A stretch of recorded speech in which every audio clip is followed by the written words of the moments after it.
What's up, everyone? Mr. Phillips here. Since it's baseball and softball season and everyone might not be able to be playing, I have a do-it-yourself baseball bat that we're going to be making today, and then we'll be able to use that to work on our striking skills for baseball and softball swings. So I'm really looking forward to it. Here we go. Here's how we're going to make it. For this, we're going to need some tape. Any kind of tape would work, but duct tape would definitely work the best. We're going to need some sort of bottle. That's going to be the barrel of our bat. I used an orange juice bottle. It was really just what I could find in my recycling. So whatever you have would work good. Hopefully it has a large cap so you can fit the roll right into the bottle. We'll see how that works later. And then the last thing we need is some sort of roll. I actually used wrapping paper roll. If you could find that in your house, that would work best. But you can also use toilet paper rolls or paper towel rolls and just tape them together using the duct tape or tape that you have. All right, so the first thing we're gonna want to do is, if you're using any sorts of rolls that you need to tape together, you're gonna want to tape that together first using the tape. Just wrap it around, make it all one straight, nice long barrel or handle. And then if you're using paper towel rolls or toilet paper rolls or something flimsy, I would recommend you can get some paper towels and stuffing it in here to make it a little more sturdy, give it some power. And then what you do is take your tape,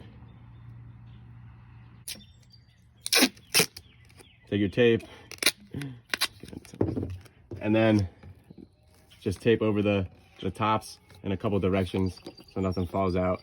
Gives you a nice bottom.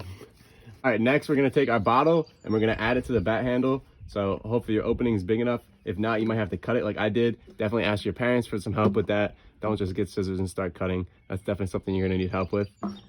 So then take the handle and put it in the bottle. I need a little force, cram it in there. So it should look something like this. You can see this is where we're gonna want to hit with. All right, this is the barrel of the bat. This is our handle where you can swing with. You should tape off both ends. So I'll tape off this end and it'll be looking good.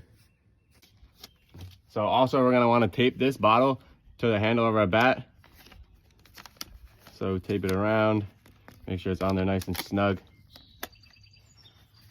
If you want, you can definitely add some tape around the barrel, make it a little harder, a little sturdier, but this should be pretty good to hit something with. All right, so here's our final product.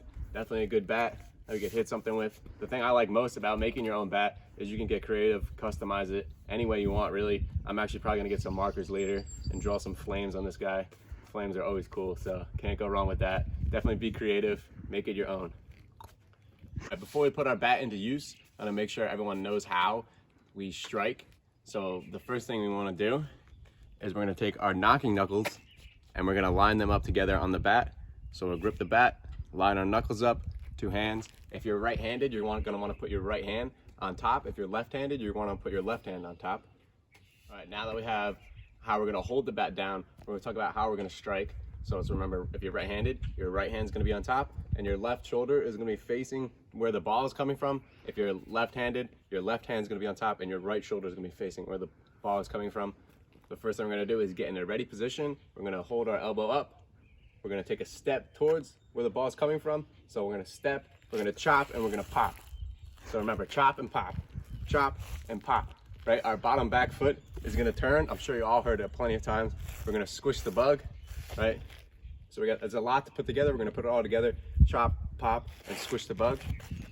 So chop, pop, and squish the bug. We're gonna make sure we pop and we follow all the way through. That's how we're gonna get power on it. And we're gonna make sure that we squish the bug with our back leg so our hips come through, because that's also how we get power.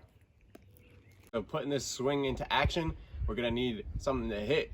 So a couple ideas what we can use is something soft, maybe if we have a squishy ball. If not, we can definitely use the socks like we've been using a couple times. If you have a wiffle ball, that'd be perfect. Or maybe even a tennis ball if you made a strong enough bat. But let's remember, if we're hitting anything, we're definitely doing it outside, because like I said last time, I don't wanna be responsible for you getting in trouble for breaking a window or a TV or anything like that. So be smart, do it outside where you have space. All right, cut that. Couple of challenges, activities, ideas, what you guys could do is you could toss the ball up and hit it yourself. So it could look something like this, toss it up, eyes on it, and hit it yourself, right? We wanna make sure we're stepping, chopping, popping, and squishing the bug all at the same time, put all that in action, toss it up and hit it. Another way we can practice our strike is we can make our own tee. If you have a tee at your house, obviously use that. But if you don't, be creative. I just have a bench, a bucket, and a cup working as my tee. The cup works great on top because it can hold a ball nice and easily in place. So we'll put all of our cues together. We'll get in that ready position, arms up. We'll step, chop, pop, and squish the bug. Remember, squish the bug to get power. It's that easy. The way we can work on our strike, which will probably be the most fun, is if we have a partner or someone to play with, someone that can toss the ball to us. So I got my brother volunteered to help me out here. He's gonna toss the ball to me. I'm gonna put everything together and strike it. One thing, if we're using somebody else that tosses the ball, we're definitely gonna want to remember to keep our eye on the ball, watch it all the way to our bat, right? So ready, here we go. Step, chop, pop, and squish. I got a lot of power on that one because I squished the bug, got my hips around, and followed through. All right, that's it for striking today. That last one can definitely be a lot of fun if you have people to play with. Definitely make it into a game, a little challenge. Challenge your parents so you can hit better. Now that you guys have the pro tips I gave you, you should definitely be able to beat them. So that leads me into my question. What's the 2 things we want to remember to get lots of power onto our swing? This is a pro tip I gave you guys. I hope you all remembered it. So pause the video, think about it, give me an answer, and then come back and find out if you were right. So if you remembered that our follow through and our squish is going to be what gives us power, then you are definitely ready to play some softball or baseball. So get to it. Thanks for joining me for this. Let's remember chop, pop, and squish. That'll get you far.